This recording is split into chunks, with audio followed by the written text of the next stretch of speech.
څه احساس کوې واسي؟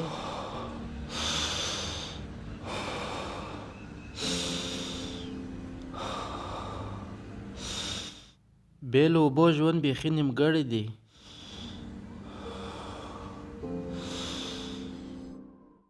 څنګه یې موسی؟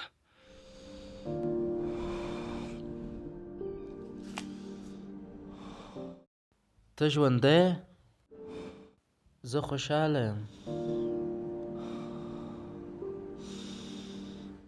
تږی یې؟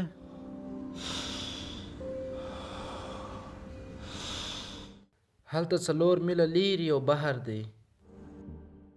ځو؟ هلته هېڅ بحر نشته موسی. مشرانو څخه پاته سوې کچره ده بس.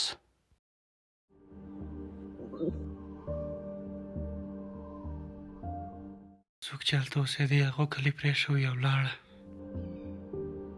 او څوک چې پاته سوه هغه فکرونه اخته سوله.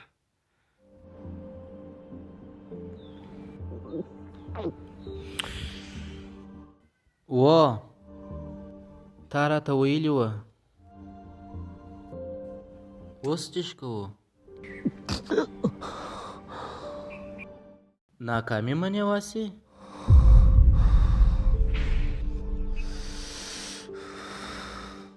مګر تو خو ناکامي نه منې.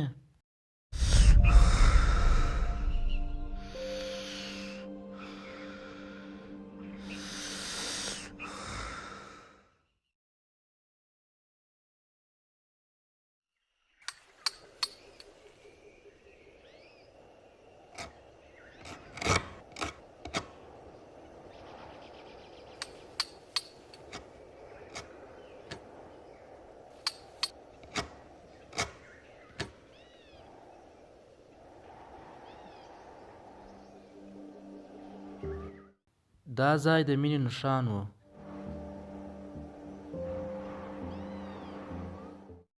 هغه مینه چې ته یې د دې دنیا سره کوې، هغه مینه چې ما د دې دنیا سره کول. اما وګوره خلکو په دې مینه څه وکړه. وګوره خلکو په دې مځکې څه وکړه.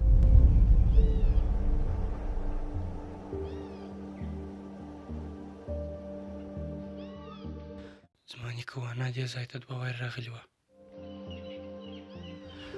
دا خو دا ځای هېڅ نه و خوښ.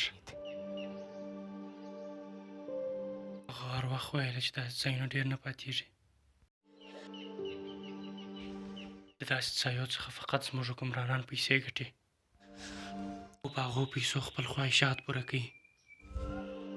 ته پوهېږې واسې خلکو په دغو پیسو اول ناروغۍ پیدا کولې او بیرته یې دوا جوړول او نورې پیسې پیدا کولې. د پیسو سره مینه، دا دنیا ختمول، په دې موږ نه وو خبر، مګر هغه تیار وه.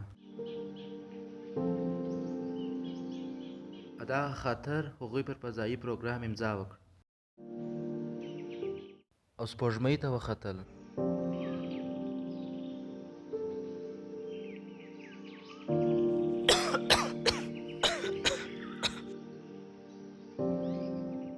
او موږ یې مړه کېدو ته پرېښول.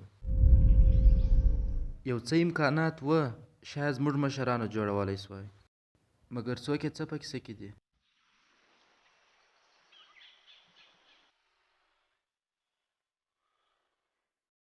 تو خو خیال ساتې واسې.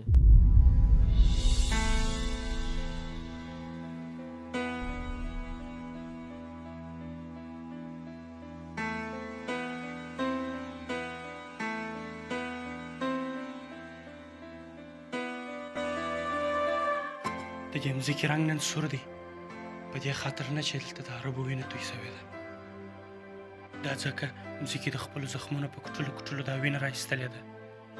کوم زخمونه چې موږ انسانانو ورکړي دي، د څه وخت چې انسانان دې مځکې ته راغله، دې مځکې ته دوی هغه ټول زخمونه ورکړه چې په خاطر یې نن د مځکې درد لاوا په رقم پټاویږي. د اوبو خلاصېدل، د تودوخې لوړه درجه، مریضۍ، مردارخوري، د حیوانانو سره داسې سلوک زموږ دا هېر سوي دي چې کله موږ مځکې ته درد ورکوو نو مځکه موږ ته څنګه درد راکوي.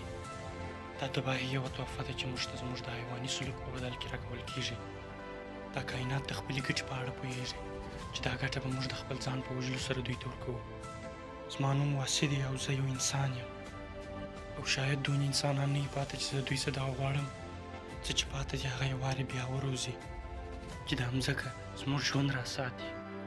بیا هم په دې خالي او ویران دنیا کې زه د راتلونکي نسلو څخه دا غوښتنه کوم چې هېڅکله هم دې مځکې ته دونه درد مه ورکوئ چې د درده دونه ډېرې چیغې کړي چې د دوم وارې د درد ورکولو موقع لا در نه کړي.